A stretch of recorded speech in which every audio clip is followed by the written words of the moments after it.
Well, good evening. Sorry for the delay. We're just waiting for somebody to come in on the stream. You all know who he is.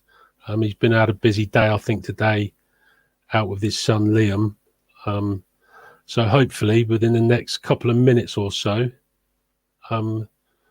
we shall have a pretty good motocross rider to interview and ask him a few things.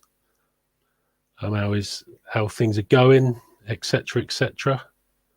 Like I say, sorry for the delay. I can bring him up on screen. That's who we're going to be interviewing tonight. Me and Dave King of Farley Castle Vets MXDN. Pretty amazing, really, to have somebody of his caliber to come on and do an interview with us. Like I say, all these things are.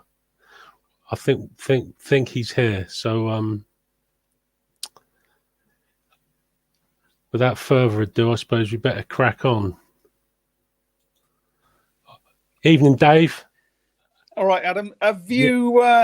He's cut. We're live. Okay. So I'm just going to bring, ladies and gentlemen. I was going to play some music, but we haven't got time for that tonight. 10 times world champion, God say no more, Stefan Everts. Hello guys, everybody. Stefan, how you doing? I'm okay, thank you. Whoa, hang on a minute, hang on. Just got to pinch myself. Come on, Dave, you must have to pinch yourself as well. Oh, absolutely. No, thanks very much for finding the time, Stefan. I know you're busy with Liam. I think you've been doing some interviews today with Liam with the radio station in Belgium. Yeah, we had an interview. It's a 24-hour show on the local radio, and he was invited together with Jago Geerts. It was just for an hour, and we just got back, and I had some dinner. So I just took a fast shower. That's why I'm a few minutes late. I'm sorry for that, but that's okay. Here I am. Thank you. I'll let Adam crack on. I don't think we can't really complain when you've got a legend in the sport. God, people say legend a lot of times, but 10 times world champion. I like that Yoko gear in the back there. That's pretty cool. It's actually brand spanking new. It's really nice, and that bottle here on the left. I don't know if everybody can see that, but yeah. Adam, flick up the logo. Oh yeah, hang on. You'll like this. I have to say, before we get going, I have a lot of customers who order from England my gin, so I'm very grateful and thank you for that. To have so many orders coming from England, looks like England is a big gin country for sure. Thank you, guys. I ordered some Tuesday, hoping it was going to come for tonight to have a drink with you, Stefan, but unfortunately it hasn't arrived yet. Yeah. So, which is a shame. Well, we usually, the next day when the order comes in, the next day in the morning it goes out, but then it's up to the post sometimes, when it gets some delays, and with the Corona stuff, it's some things got delayed, but you will get it. If not, then let me know. Do you have Liam in the office boxing the stuff up and then going down the post office and sending it out? No, I got a company who takes care of all that, so it's none of my worries. But I follow up, the shipping, and if there are some problems or broken glasses or whatever, then we try and make sure that the customers get good service, and that the broken glass, for example, gets replaced really soon. So we do our best to give the best service to our clients. Okay. Right. We will talk more about the gin and the vodka, because I'm really looking forward to drinking it. Unfortunately, not tonight. I needed it to calm my nerves, because it is a real privilege for me to actually speak to you. For me, the Belgium motocross world the last few years has been totally rocked. Because as a young lad, when I was growing up in the sport, Eric Gabors, George Jobey, and unfortunately the last 2012 George passed away. Eric sadly passed away in an accident, and then in 2018 I see the internet, and you're in a coma, and it was just like a real. Because obviously I don't know you personally, but it's like it's as if you know somebody because you've followed them through the sport, and it was a real shock to hear what happened to you. How is it? How are things going now? I'm still struggling with especially with my right foot. So I lost 8 toes. They amputated 8 toes. So on my left foot I have 2 left, the big one and the one next to the big one. All the rest is gone, and then on my right foot nothing is left there. So the problem is that I'm putting the effort of my walking on the bone, where normally the toes take a lot of the pressure of your body weight, is now on my foot, on the bones, and that's irritating a lot, and that's giving me a lot of pains. Like today and yesterday I had a lot of pain. It goes a bit up and down like waves, but it's like every step I make I feel pain. That's my life now. Stefan, how does that affect your balance? Does it affect it at all? No, it's not so much. I'm trying to do like some gym exercises, 2 to 3, 4 times a week, and I got some balance exercises in there, but I don't really have. I mean, I feel that I have lost some balance, but with the toes, you can have some extra, but it's not a main big issue for me. It's just the pain in my foot. Plus, I didn't mention that on the backside of my heels, I still have a wound, which caused when I was in a coma from laying on my back, and it made like wounds on the backside that were really big, but they're getting smaller, and they're still not closed yet. So I'm still having pain from that, and daily we need to give them like a service and clean them up and put a new cream on it and and stuff. So it's still daily service on my feet. Crikey, not good. Right, come on, Adam. Into motocross. Yes, that's a better subject. Let's exactly. Talk about the negative things too much. I obviously the only reason why I brought it up was because obviously everybody in the world, all your fans, they're going to want to know how you are, including me. Because it's like one of those things. All those years of racing, and then you go and do like a bit of fun in Africa, and then that happens. But anyway, so getting back to life, and that's destiny. Absolutely. Yeah.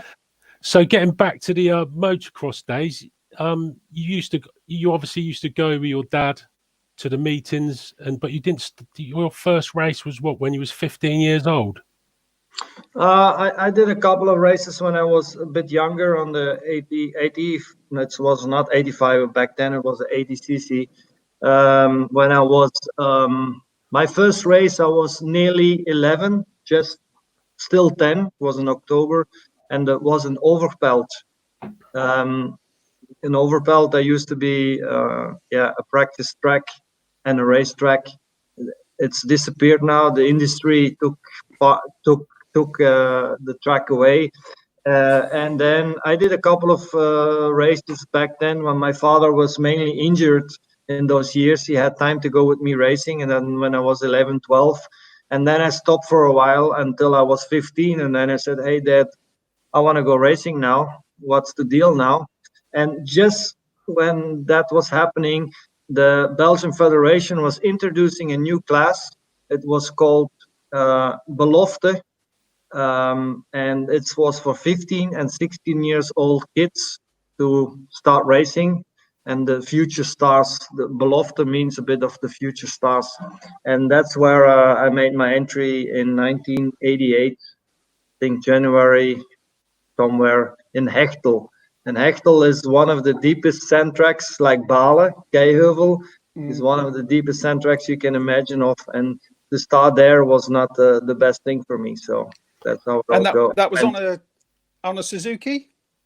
Yeah, I mean, I was riding a Honda for quite a while, and until a day in October 1987, I was practicing in Olme Honda Park, and Sylvain Geboors saw me riding there, but I didn't know he was there. And in the evening, my dad got a phone call from Sylvain, and he said, I saw Stefan riding today, and I was very impressed. I was that day riding on a 250 two-stroke, and he said, we need to get him on a Suzuki. So he gave a phone. He got into his connections with Suzuki from the past, and he got me organized some bikes, and that was in October '87, and my first race was in end of January '88. And I get those bikes 1 week before my first race. So I was practicing all winter on a Honda 125 250. I was already swapping back and forward a bit. And just 1 week, I had one practice session on the Suzuki to go into my first big race. And that was a big disaster. I missed my start. I crashed like 100 million times. And finally, I seized my bike, and I didn't even finish. And it was just a one motor format, and I was like so disappointed and so pissed off that I said the next race I will win. And then the federation changed it back to two motos, and a couple of weeks later we had Boulderberg, another sand track, and I won. I know. I was winning there. Yeah, I was winning there my next race. So what I said I did. Fantastic. Because what's quite interesting for me is that, like Joel Smets, I think he started racing at 17. I found out that Kirk Nickel was 16, and then yourself, you never really started till you were 15. Yeah. And all three of you have, obviously, you're simply the best, but you know, Joel Smets won five championships. Kirk Nickel 4 times runner-up. So for late starting, do you think that it's better to start a bit later or to start when you're 6 years old? And no, I believe that you have to start early. You know, as a small kid, you gotta grow up with some things. What I've seen now with Liam, he started riding when he was just not 4 years. We didn't go racing for the first years. We just was riding around, and it was fun and hobby, and then we did some races when he was on the 65, but it was not too serious. It only starts more when you're 12, 13, then it really becomes more and more serious. And I think the people should not, or the parents from the kids should not be too serious before when the kids are 12 years old. Also because their intelligence is not developed enough to deal with all the stuff that's coming towards them and to learn from it. So before, when they're 12, there should be no push from the parents or anybody for their kids, because it makes no sense.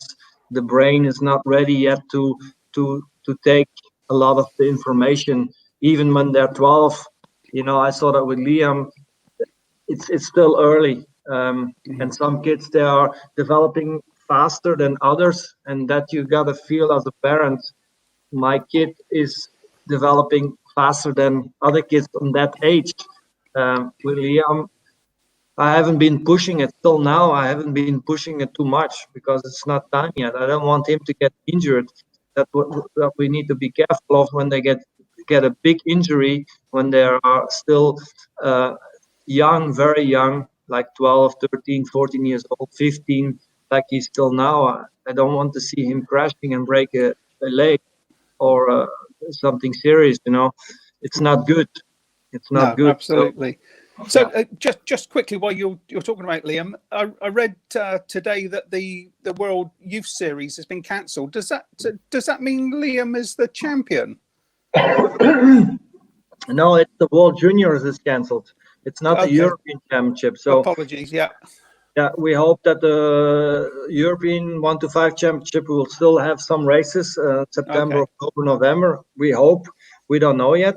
But the World Junior Championship is only just one race a year. It's one weekend, and he's a bit disappointed again in that because he had a bit of he was unlucky every time when it came down to the World Championship. Yeah, absolutely. especially in Australia. Yeah.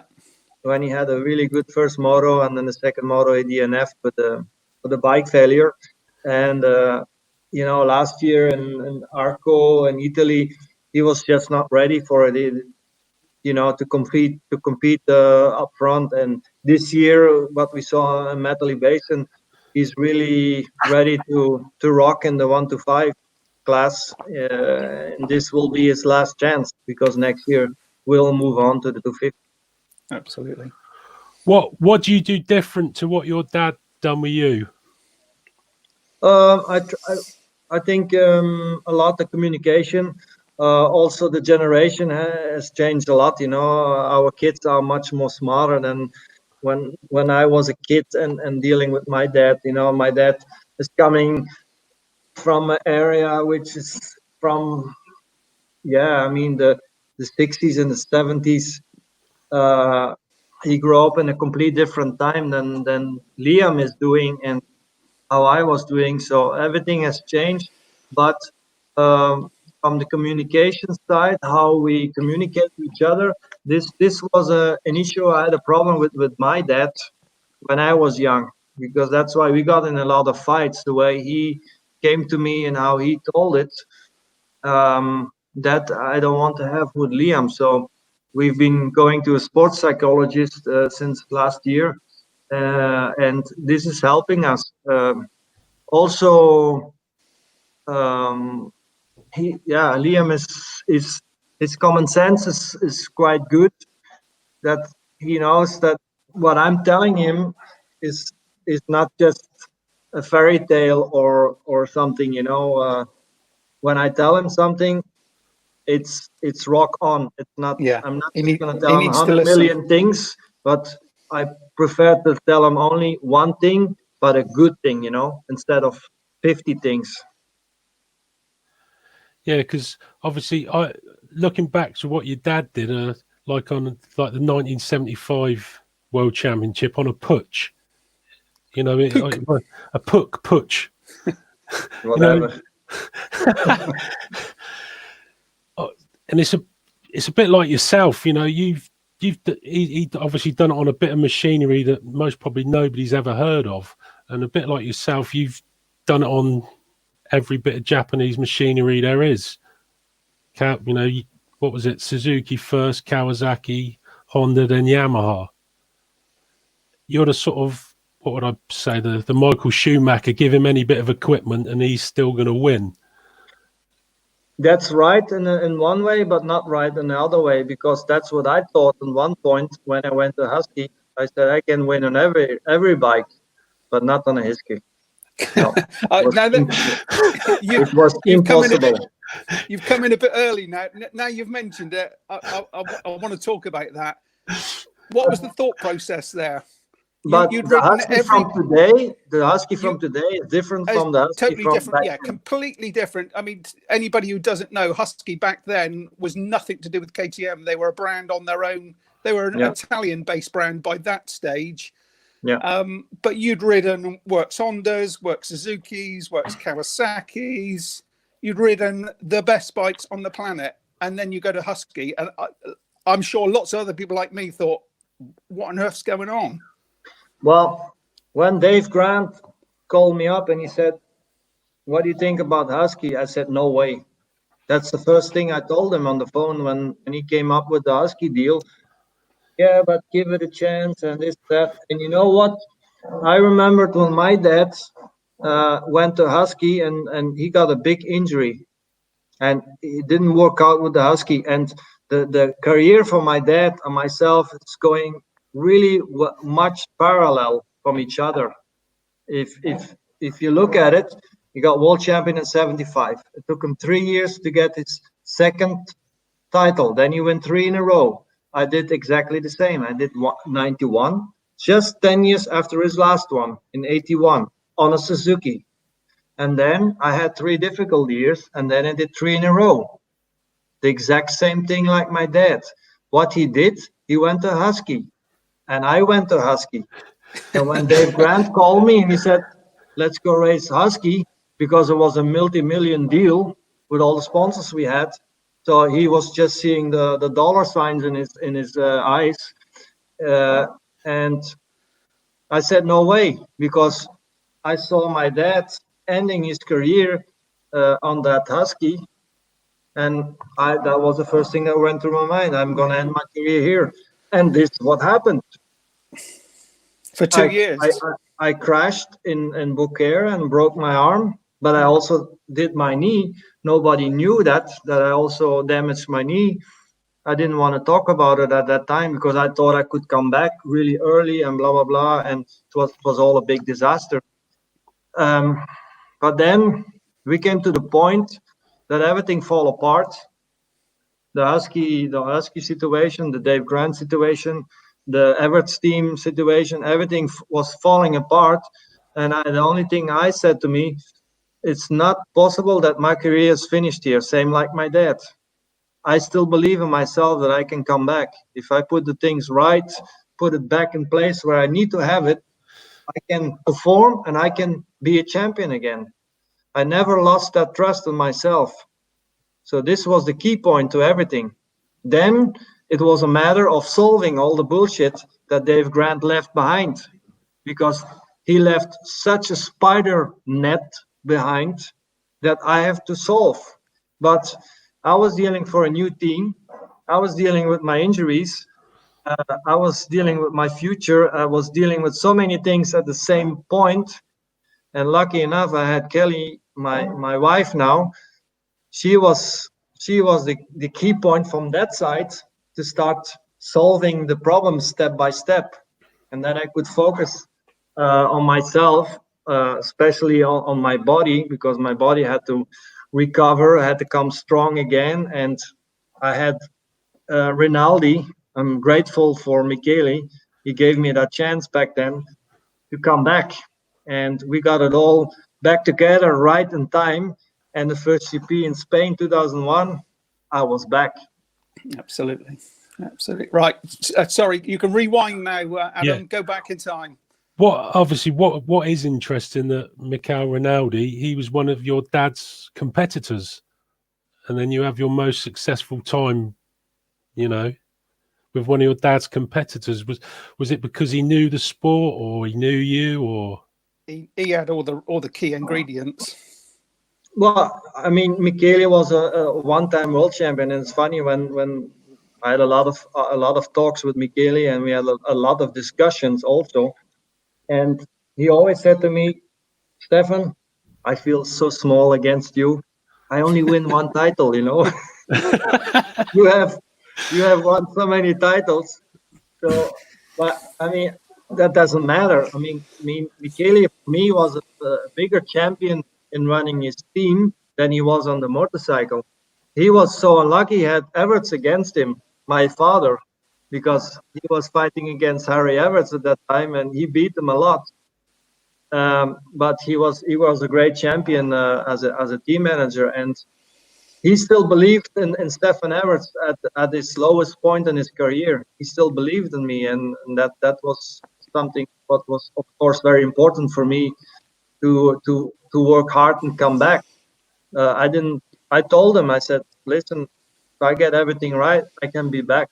I can be back a champion. I believed in that strongly, even at my lowest point of my career. And he believed in it, and we put it together, and it was a fantastic 6 years I had with the Italian team. It was great. But yeah, it was magic what we had. You certainly did come back. God.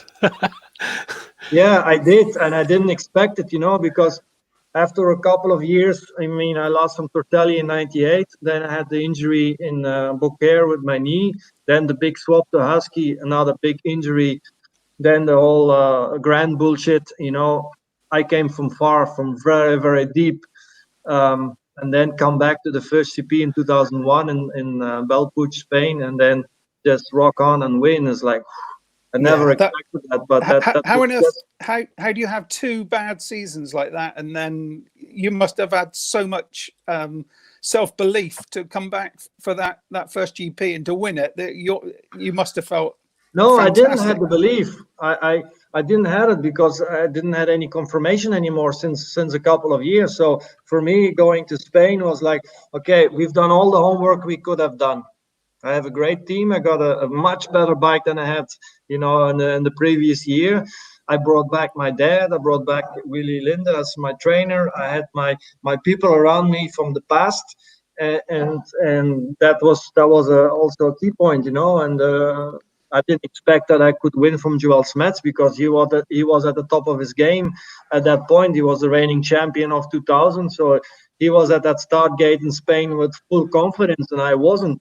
But after a couple of hours, it went the opposite way. I went with full confidence home. I was like, yes, I'm back. So we'll rewind the tape a bit. You won your first World Championship in '91, and then there was sort of I saw a thing of you saying that you wanted to win the 250 and then do what Jean-Michel Bau did and go over to America. What was the sort of the thought process, and that was it? Was it money? There's more money there, or you just wanted to go to the States, or? Well, I mean, we saw like middle of the 80s that the supercross scene was coming over to Europe, and by the end of the 80s we had so many supercrosses all over Europe, and I grew up with supercross. I went from motocross, 12 GP back then. We went into a winter season full of supercross, and I did that for 5 years. But after the 5th year, I got tired. I didn't have any recovery in time anymore in the year, so I started to get into the injuries. But that's what also brought me to that supercross interest in going to US. I mean, growing up with those supercross races here and all the Americans coming over, you follow the scene in America, and I enjoyed riding supercross a lot. And my plan really was at that point like winning the 125 title, 250, and then go to US. But winning that 250 title took me longer than I was expecting, and by the time I've won it, I got tired. I didn't want to race supercross anymore in the winter. I needed to have a break. I got these injuries the years before, and I lost my interest. I was getting a bit older. I was still 23, so I was still young. But to go to America and build a new career up in supercross, that's old. And then also Dave Grant got into my life at that point when I win my second title in France, and he said, "Don't do it. I never forget his words. Be a big fish in a small pond, or be a small fish in a big pond." He said, and I said, "Yeah, you're right. Let's focus on the titles of Joël Robert and try and beat that record." Talking of like Belgium, the motocross, what is it? I think 1964, Joël Robert won his first one, and since then 48 world titles have gone to like Belgian riders in the last 56 years. It's almost like one a year. Is the sport a lot different there now? Yeah, I mean, the sport is dead.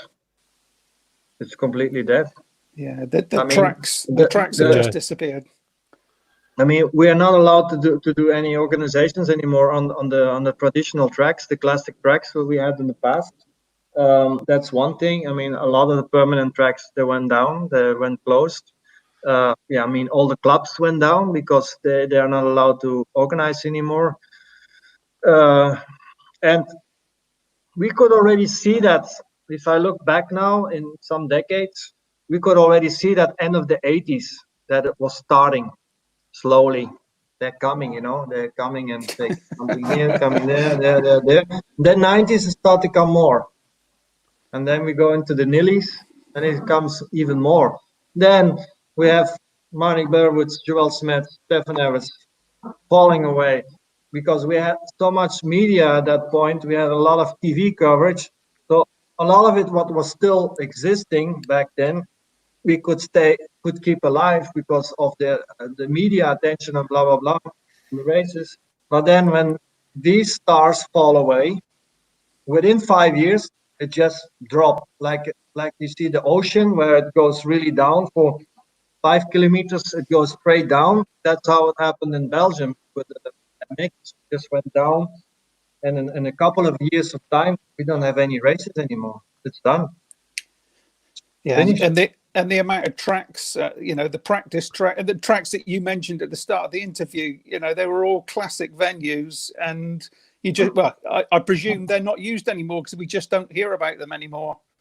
No, everything is gone. I mean, all the classics, Kester, Koersel, Hechtel, I mean, Rixen, Saar. I daren't even. I grew up with that. Yeah. We went every weekend. We went to the race, in Belgium. The GPs, that was small part of the racing, but the national racing in the early days, that was the big thing here. Yeah. In Belgium, the big thing, and then it went more to the GPs, and then the nationals got smaller. We try and keep it alive, and then it just went smaller and smaller, and now there's not even a Belgium championship, a proper Belgium championship anymore. Oh, one name you didn't mention, Stefan, the Monaco Motocross, Namur. It's gone. It will never come back. It will never come back. It's great. I mean, I know it's just crazy to think. It's when the place is still there and you go there and you can still see the track there. They're just what they're doing there now? They're doing cyclocross, bicycle races. Yeah, absolutely. No, yeah, bicycle races. Yeah. We call it cyclocross in the winter. Yeah. They have that. They're riding partly on our track. Yes, absolutely. Yeah, but when was the last time you won there? 2006 was the last GP. Crikey, we're only 14 years past, and to think we'll never go back there. It was such a mecca for everybody. It was the the highlight, I think, of everybody's year to say you'd been to Namur. It was there's nowhere like it, and it's really, really missed. Yeah, I know.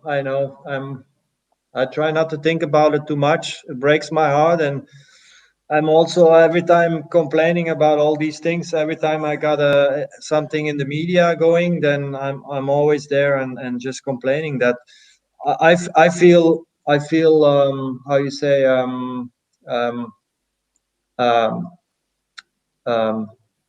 dropped, because for 18 years I fought for this country, and we had the national song playing. I had it played everywhere in the world, the Belgian flag up. I mean, I fought for my country so much. And for me, Belgium at that point means nothing anymore. It's 0.0 because I got nothing back for it. I'm 5-time Sportsman of the Year, but who fucking cares?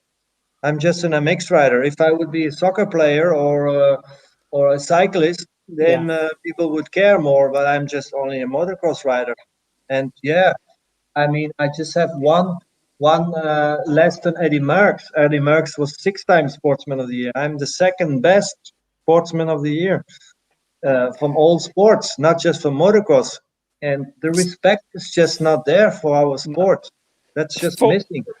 So, in your opinion, in Belgium, who's to blame? What went wrong? That's a really good question. It's a blame for many people, for many departments, let's say, and it's just not just only the public, because I still get a lot of respect from the public, from the daily people. But a lot of those people, they respect me. But motocross, fantastic sport, but not in my garden. People cannot resist anything anymore. And the rights of the people, they are too much. And this is just fucking up everything here. And the green people, they just pull in and more and more and more. And it's not just the biggest selfish people in the world. This is the people from the green. They only care about what they like, and all the rest they don't give a shit. If everything dies around them, they don't give a shit, as long as they have their trees and their plants and their birds. Listen, if Liam wasn't your son, you weren't going to be busy for the next few years. I'd say to be a politician and try and get elected. No, never. Never. This, I'm not a politician guy. I'm No, too direct. I I'm gathered too that. straight. And when you are too straight and too direct, the first thing they will do is kick you out. Yeah, absolutely. the scales have gone too far one way. That's the trouble. You know, it's not balanced, isn't it? It's like It's not balanced, no. And the biggest thing, what breaks my heart, is not just that what I've been achieving in those 18 years as a sportsman for Belgium, but also what our sport has done in 50 years. We had 50 years world champions from René Bate, who was the first one, until Steve Ramon. If you look at the dates, it's exactly 50 years. You can tell me one sport in Belgium that has champions for 50 years, Exactly. for half a century. Century, is that correct?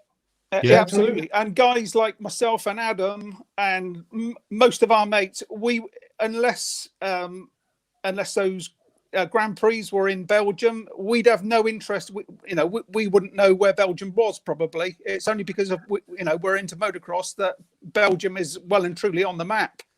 Mm. So yeah. It's a big shame, but I think it's the same pretty much everywhere in the world. We're all fighting the same battle at the moment. I was speaking to a guy in America yesterday. He comes to the Vets MXDN that Dave organises, International Air Hammer, and he was saying even in America, he said there's tracks closing down. He did say whether it's the 4-stroke thing because of the noise, because 4 strokes are definitely a lot louder than the 2 strokes were. Yeah, I mean, yeah, it's for sure. This 4-stroke back then did a lot, but I mean, the people in the world has changed so much, and also the rights of the people, they are too high and too much. Whatever there is to complain, the people will complain today. I mean, when you go back 50 years, when the motorcycle was kicked on, the whole town was going out and have a look. Now, they're not fast enough to call the police and say, hey, someone is making a noise here with a motorcycle. But if you put your chainsaw on and you're day and night in the forest cutting trees, then there's no problem. So when I cut my grass here, that machine makes more noise than Liam's free ride in the forest. It's the same thing, but a motorcycle not, but a grass cutter or grass machine, whatever you call it, or a chainsaw, or I mean, how long? Yeah. Getting back to the motocross. Better. Yeah, getting otherwise too fired up. And if there are any children watching, sorry for the the F word, but sorry. Yeah, no, that's all right. You're passionate. That's what people want to see. Absolutely. But getting back to Namur, I saw that one of your best rides, you didn't actually win the race. You came off and you were in 8th place. I think it was 2004. Mm-hmm. And, yeah. Namur is as tight as hell to try and pass, and then impossible. It was one line all the way around. But 3 minutes, maybe 3 minutes 50. Usually in Namur is like 250, 252, depending how bad the track is. But I think that day we had so much rain. It was in May also the race. Normally it's beginning of August. Yeah, so it rained really heavily. It rained heavily, so I remember the track was just one line from start to finish. Impossible to pass. Well, we're talking about Namur. I think it was 98 when you were still on the Honda. You did a one-off 500cc appearance there. My first and last ride on the CR 500. Yeah, can you tell me that there's lots and lots of chatter on the internet about that bike. Tell us exactly how that all came about, what happened to it.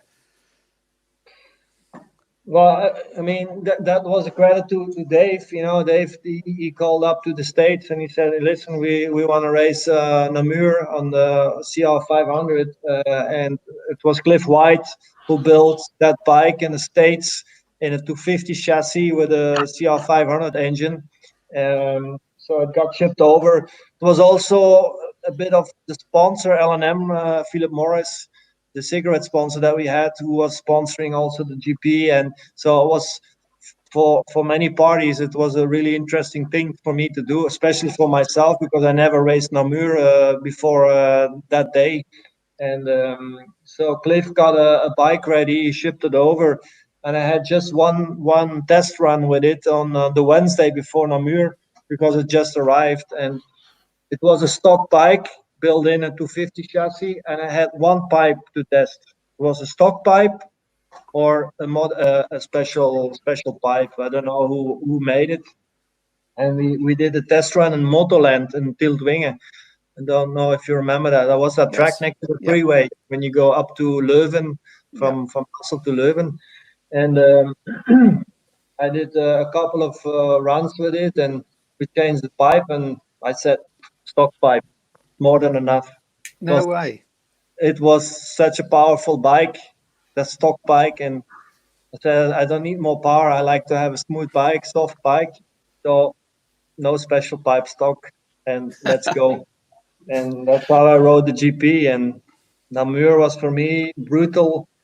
The first laps, very brutal, because it was when you ride that track, there's so many things come towards you, as far trees. as trees, but the gravel, the stones, the dirt, the light. There's a big difference in light when you go into the forest. I mean, the roots from the trees. There's so many aspects that you don't have on any other track, and they all come together. And that was such a big thing that came towards me in those in that first practice session. But then the second one, I got used to it, and the third one, I was already on it. And then they never saw me, only on the start gate. Absolutely. And, so and all those years, I presume you watched back in the 80s. You were there watching Eric and Dave Thorpe ride those, and Andre Malher ride those RC 500s. You know, did that give you a little bit of respect for what those guys were doing back in the 80s? Yeah, definitely a lot. You know, to be honest, I didn't go a lot to Namur when I was a kid, because my dad, he used to ride in the 250 and the 125, and they only had the 500 World Championship there. So it was only since '93 that I went to Namur as a kid, because I didn't have any national race there. It was only World Championship.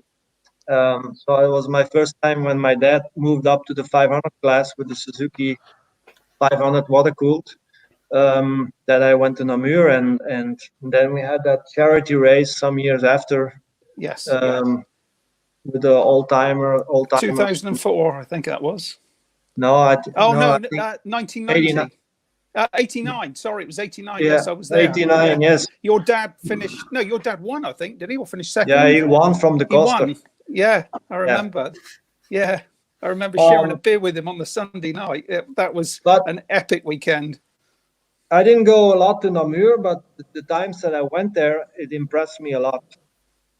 It just a place to go there, and the track, how big it is, and you know, it takes you half a day to walk that track. If this was just special. You had the play garden there, and the cafe in the bottom, and the esplanade. I mean, you hit the nail on the head. You think about it. For me, Namur, not one race can replace Namur. No. I'm sorry for Vauxhall. I mean, Vauxhall is one of my favorites, but Namur story is better. Yeah, no, totally. I think the world would agree with you there. Yeah, Namur was just, well, it's a special place. Anyway, back to you, Adam. Come on, move on. Yeah, what do you think a modern day rider would think of it, Namur? Before we get onto another subject, I expect they refuse to ride it. I think some guys, they will deal with it. I mean, some guys will be crybabies and moan about this and that. You will have mixed feelings about the riders. I think Tony, he raced it. He raced it. I think he won his first GP. Yeah. I think he won his first GP in 2004. I think. Yeah, on the 250F. On the 250. So I think Tony, he will be fine with it. Maybe some other guys, they will complain and moan about the track and safety and all that. But that's a real track still. Yeah. So you like Fox Hills as well? You think so? No. Especially in '98. Yeah. Yeah, When it's a bit 98 was muddy. special, Yeah. but you know, the first time I rode Vauxhall was 93 on the Suzuki and the 250 World Championship, and I had straight away a good feeling with that track. You know, the grip you have there and the white stones, and it just gave me a good feeling. And I didn't had a great GP in 93 and 94. I struggled, but then since 95, I was on top of it. You know, 95, 96, 97. 98, I think I had a big battle with Tortelli, and then of course the Nations. Yeah. Everyone remembers the Nations. Absolutely. Was a legendary race for me, and what I showed there is something that people will still remember for many years. Absolutely. Yeah, that was, yeah. I think my shoes are just about dry from that weekend. It just didn't stop, did it? From the moment we got there to the moment we left. Well, we didn't get out there till the Monday afternoon. But I didn't. Nobody moaned. It was just one of those totally brilliant weekends. I got to hold But my hand. that's what you got with the English fans. You know, they don't give a shit what weather it is. You know, they just make a fun day, fun weekend, fun race, whatever. I mean, look at the Hoxton Park in the beginning of this year. It was so rainy. It was so windy. And first of all, I thought they would cancel it. ACU said, no, let's go and race. It's safe enough. And people shows up. Yeah. It's crazy. The people in England, they don't care about the weather or whatever. They just They go. will When they like something, they go for it. absolutely. And they make the best of it. They will go to the right venue. There's only certain venues that will draw those types of people. You know, those hardcore fans, and Hawkstone is definitely one of those places. Yeah.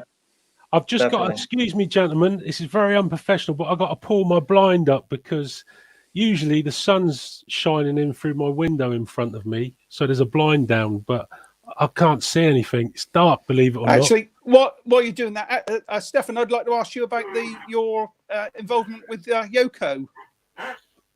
Yeah, Yoko. I mean, I'm a bit inside Yoko with shares. But this all happened before I got into my coma, into my malaria illness. So this was a done deal already before. It's with Yoko Europe, and also a little bit with Yoko Finland. I'm just I'm inside the company, and I believe in it. You know, Yoko is a great brand. That's why I Absolutely. said earlier, you have the Yoko gear Showing there. here. This is another pair. But I mean, Yoko is not just only a brand for MX or off-road, but it has more things, you know, for ski. It has also for on-road. Many markets that Yoko is inside, and this I was interested in because our market is very small, very little. There's a lot of competition in there. So yeah, so Yoko is there, and I'm happy I've done it. Yeah, absolutely. Your style of riding, Stefan, did you like, who did you look up to? Did you sort of, I don't know, did you look at somebody and think that's how I want to ride, or was it your own technique and style? Because the way you ride a bike is just unbelievable. Well, my style, I mean, everyone has his own style, and you cannot change that. But I had a lot of influence from riders that kind of impressed me. And as a kid, you know, all the heroes from racing that my dad raced against with, or in other classes, because back then we still had so much the 1 to 5, the 50. That's the Costa. Eh? That's a good one. I got some good jerseys from Roger, you know. Yeah, I bet. I bet. And I took a lot from a lot of riders, and that I put into to myself. But I had my own style that you have and you cannot change that. But I developed it more with all the inputs from all the other riders that I got. One of my big heroes was always Johnny O'Mara. Just his riding style and the way he was. Yeah, I mean his position on the bike. He was so cool for me. So he always, in that way, impressed me a lot. But I mean, I had many. I mean, Eric was a hero for me. Hakan Galakvist was a hero. Andre Malher was a hero. I mean, all these guys from back I know. then, they were all heroes for me. Yeah. So for me, I became afterwards as a it's a mixture of many riders that you see, and I've took from everybody the best, and I developed my best. Plus, I have to say also, at one point, I started to ride my trials bike a lot during the 90s, and that helped me a lot of my standing position on the bike, because on a trials bike, the only thing you do is stand, you cannot sit. So I learned my balance a lot. And this happened because friends invited me. You want to come with us and have some prey riding with the trials bike? And I was like, yeah, yeah, yeah. So finally, I went with them, and then I enjoyed it so much. And I just had my own trials bike, and I was doing a lot of trials riding. But for me, it was fun, for me, it was just pure of having fun with a motorcycle. But I developed things, I've learned things on that without knowing, that I brought back to To my motocross. motocross riding. And at one point, I realized, oh, listen, I can develop my technique. I can work on myself that I didn't believe for a long time. It's like, this is what I've got, and that's what I have to deal with. But then at one point, I realized I can even develop my technique and my style. So I start to work on it even more. So especially those last years, when I came back after all the troubles and the injuries, I came back as a total different person, but also as a rider. You can still see some difference in there. So yeah, it's a thing of many points. It's just not just one, and you always will keep developing during a riding career. That's with every rider out there. When you got older, like you say, when you started riding for Yamaha, had your mentality changed? Were you a lot more aggressive when you were younger, and then you sort of got smoother and smoother as time went on, or like mentally, uh, you were like, I don't know how to put it. Like I say, I sort of put it like years ago, you'd have AC/DC in your headset, whereas like when you started riding for Yamaha, it was more like the way you rode a bike was just like classical music. That's was like it was just like a piece of classical music watching you ride. It was just like poetry and Yeah, movement. I mean, it's also experience that you build up. I remember at one point that I was trying to figure out a formula, a Yeah.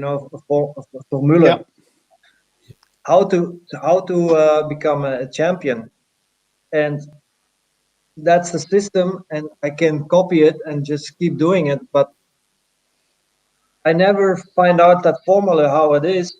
But I did. Eventually, I did.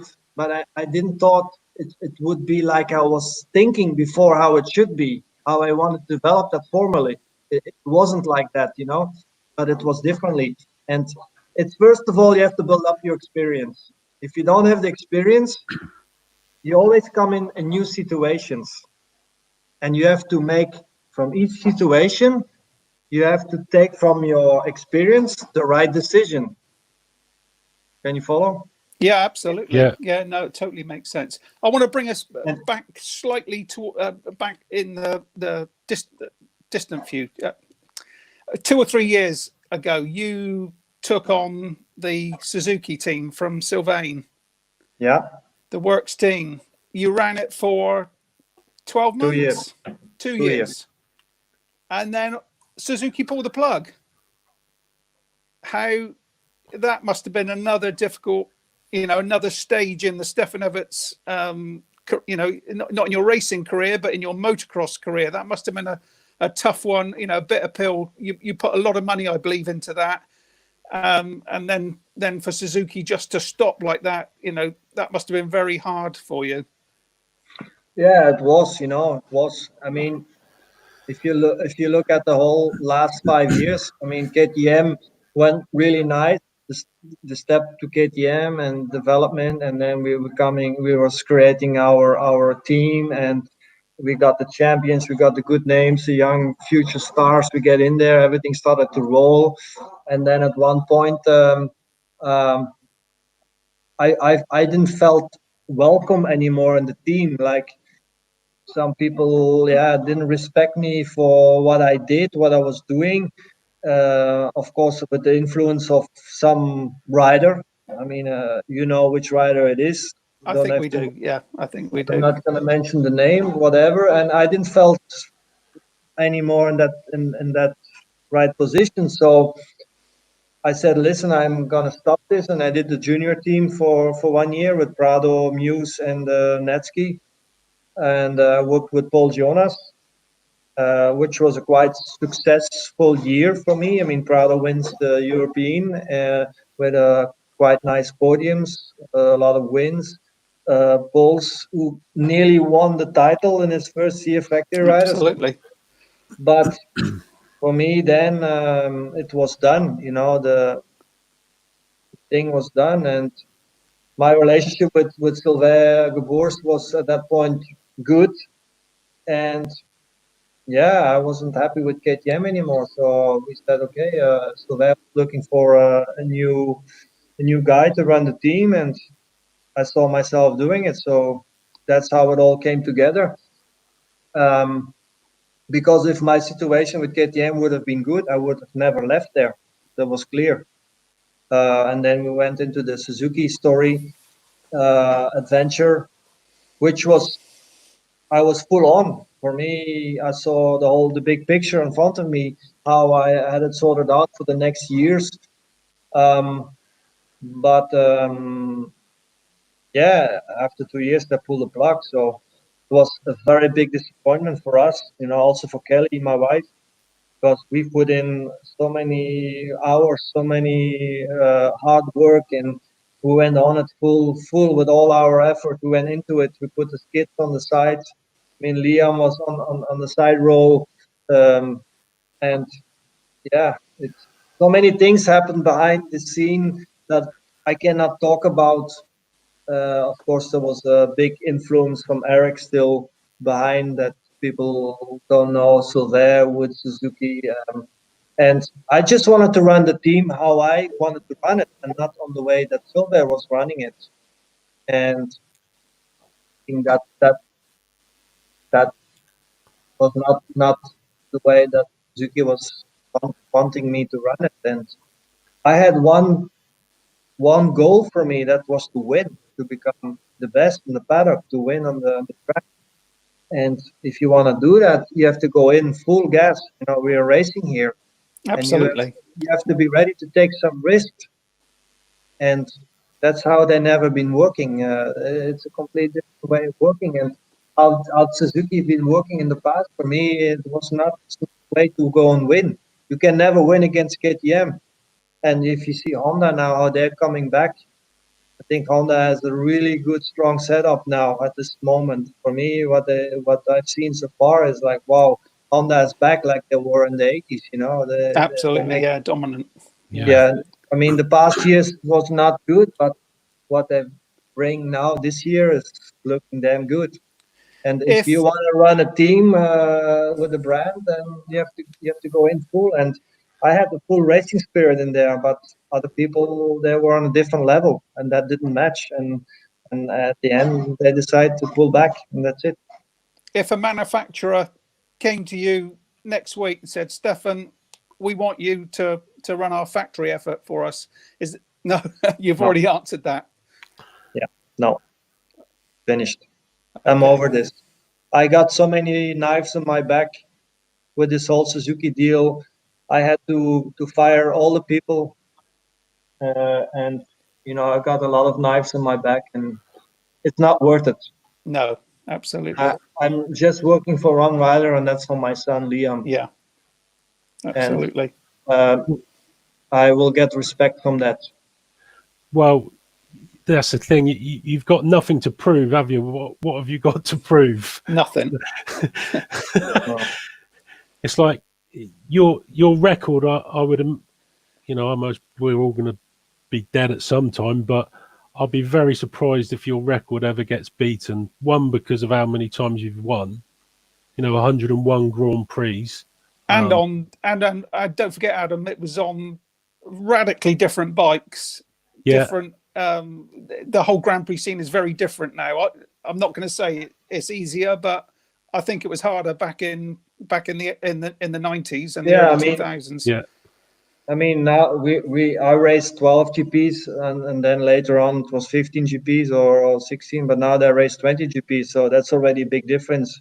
Yeah, I mean, it's very hard to compare, but I think the GP wins will come close. I think Jeffrey will still be up there quite some years. I don't believe that Jeffrey can go for more than 10 championships. I don't believe he will race that long. I think more the threat is Prado at this moment. Jorge Prado, he is already 2 times world champion and he's still a young kid. So he still have a lot of years to go, and how he's riding. I mean, I saw him again this week. He's so good on the motorcycle. He's got that feeling like nobody else has it. That feeling with the bike and the track is fantastic to see. Yeah, absolutely. The 875cc club, nobody's going to do that again, are they? No. Only 2 people, Eric Gabors, obviously, and yourself. That's never going to come round again. So but Georges Chauvet came close. My father came close, but yeah, only Eric and me. Do you know Absolutely. what happened? God, this is going way back. Does your dad know what happened to that Suzuki RN 500 water cooled bike or bikes? I think Rinaldi raced with it 1 year. I believe he did. So. Yeah. But from there on, I don't know where it went. For sure, they're somewhere. Yeah. Maybe in England, because in England, maybe old factory bike shows up. So if it's in England, then it's been hidden very well. I'll tell you, last week, me and Adam, we had Jeff Lease on, who you will obviously remember. Yeah. And we asked him, what's in your shed? Well, I know you probably don't keep them in your shed, but what old bikes have you still got?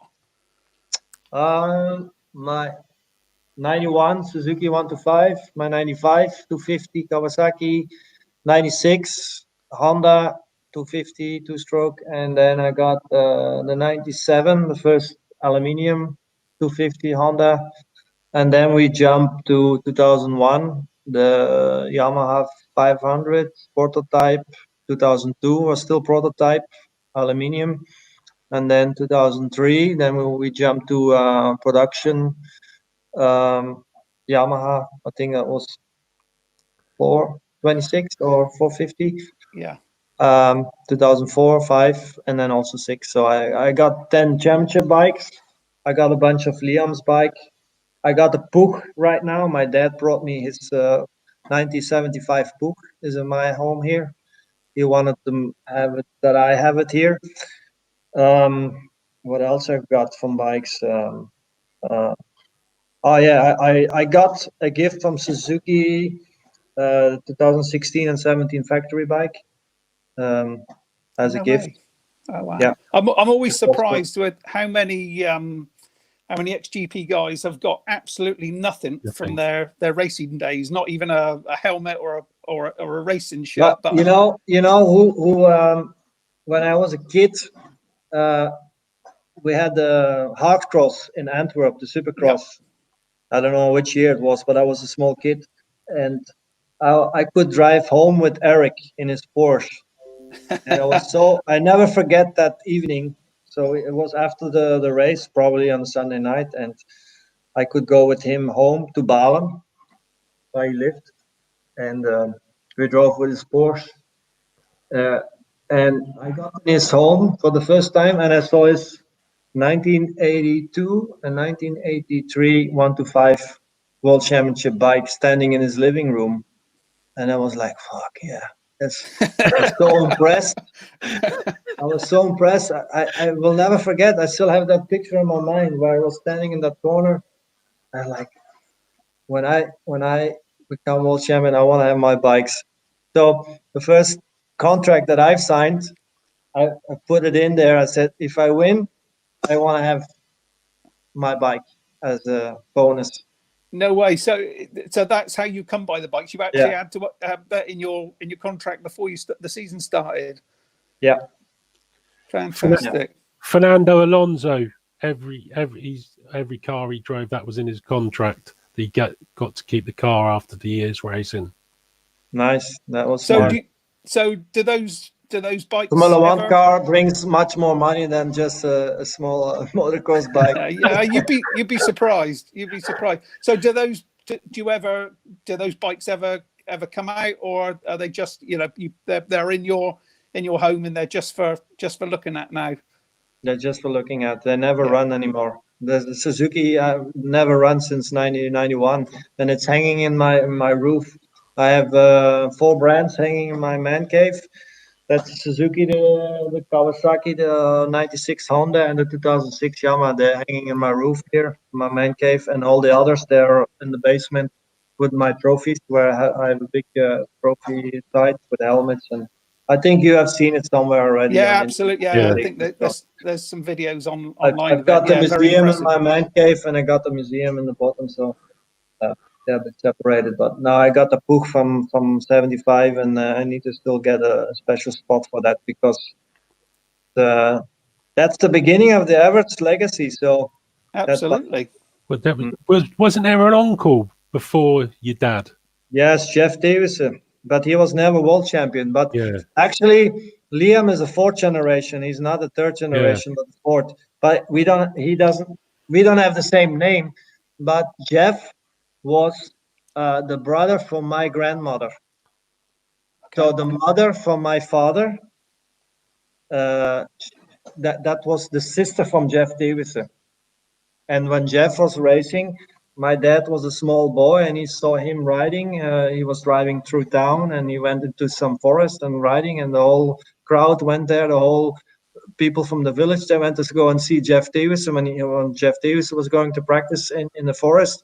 And that's how my dad really started to race, because he saw his uncle riding motocross bikes, and that's how it all started. So I I mean, I still have Davis blood in my veins, and Liam also, but less, of course. yeah. But he's, in my eyes, personally, in my eyes, he's like a 4th generation Liam. That's it. The legacy is living on. Absolutely. Exactly. Yeah. And Yeah. we've been going an hour and 10 minutes now. Yeah. We haven't even scratched the surface yet. We're gonna wrap this up, guys. Yeah, we're going to have to. Yeah, Otherwise, definitely. we'll be here all night and all tomorrow and the next day. So before we go, though, Stefan, tell us a little bit about how people can get hold of your lovely gin.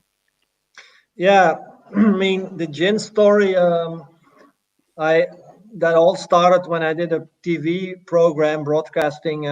It's like old sports athletes that bring together, and they do some games with it, and that's been shown on TV. And that during that filming, those days, it was in Lanzarote on some island. We was playing cards every night after shooting, and one of the guys, Philip Meirage, he's a famous mountain biker. He was I think silver medalist on the Olympics mountain bike. He was a gin drinker, and I started to have some gins, and we all started to have some gins, and then I came back, and I started to go a little bit more into the gin story, and I started reading books, and then I started to collect gins. So that's how my love started to grow for gin drinking, and to combine different tonics and different fruits and herbs and all that. And then one day I ran into the wrong people from a local distillery here near my home. And they used to be my fans in the past. They followed motocross. One of the sons was riding motocross. And then, we got into contact, and then the ball start rolling. And then I said, okay, let's start to develop a gin. And then I did, until I find my taste, what I wanted. And I know what I was looking for. I didn't know how to create it. So long story short, I finally find my taste. And then people liked it so much that I decided to put it on the market. So June 2017 is when I launched my first gin on the market on my website s72gin.com. And since then I'm having my gin. Then afterwards I also made my vodka with the same taste. So I got 9 botanicals inside my gin. Violet, I got some more flowers in there, lemon, coriander, Chinese tea. So there's 9 different tastes inside. So, and then I decided to also make a vodka, but I don't promote it so much. My gin is my first thing. So I did some variations now for my gin with a new bottle. I got a 3-liter bottle. I got a gift pack with special glasses. There's new gift package coming in September. Maybe I'm gonna do the jerry can next year. Maybe you've seen it somewhere. So I'm trying to make a brand of it. But the base of it is it's a good gin. I want to have a good gin, and I think that I developed a taste that has a quite unique taste. So if you taste 100 gins, you can exactly say that's a Stefan Well, Everts gin, and that was my ambition with my gin to achieve with. So I've yeah. got I've got a business proposition. There's a pretty big vintage motocross meeting that happens in Well, Farley the UK, Castle. Farley Castle, and there is a hell of a lot of drinkers there. Yeah, Oh, we could yes. have your bar there. I reckon. But that's a good deal, man. I got a mobile gin bar, so we can go there and. I'm shaking hands with you right now. Deal done. That's a good thing. So you finally you're gonna get me in Farley Castle then, not with riding a motorcycle, I didn't but want. Listen, I said to Adam, don't talk about Farley Castle because I think it's rude. It's rude to put anybody on the spot. But now you brought it up. I thought it'd be a great business plan, you know, bringing it into the UK. I want to be an importer. You see, I'll get it in. Yeah, let's talk tomorrow then without the cameras. Yeah. So listen, one year when you're not busy with Liam, which might be quite a few years down the road yet, we will get you to Farley Castle. Well, at the moment, I'm not able to ride yet. You know, I want to get back riding, but until my heels are not healed up and my foot is still hurting so much, I don't think I'm able to ride a motorcycle. I hope one day I can. It's still a challenge, and we'll see how things go. And maybe one day I'll show up at Farley, but you know, I don't like to make promises. So no, first, absolutely. maybe get my health listen, back in place. But you can get me in Farley faster with my gin at this moment than it's done. We'll talk off camera about this and we'll get the deal done. Okay, good.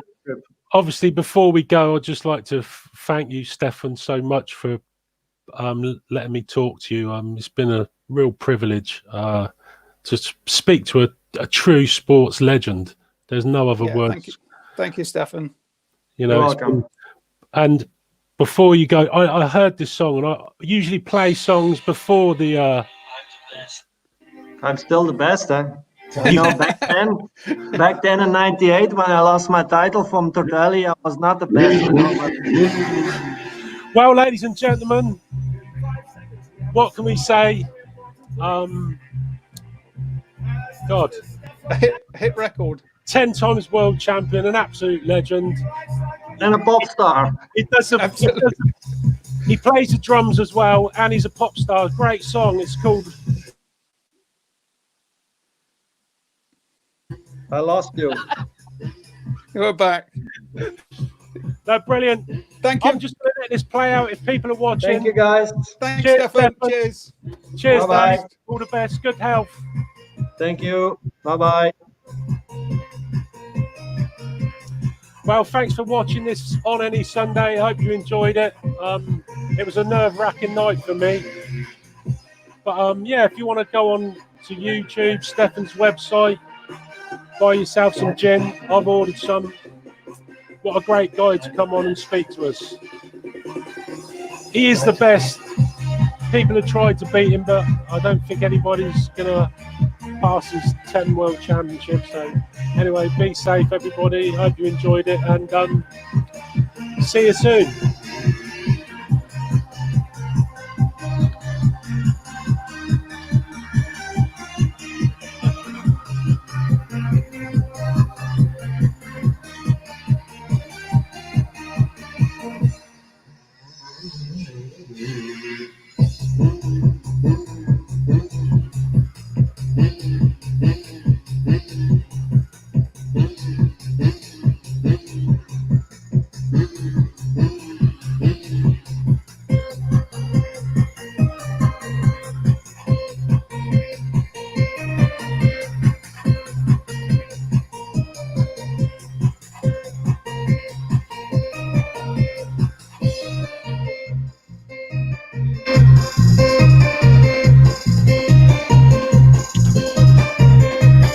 Just 2 more laps to go and Stefan is still leading. It's unbelievable! I'm the best. Try to beat me. I'm the best. Try to beat me.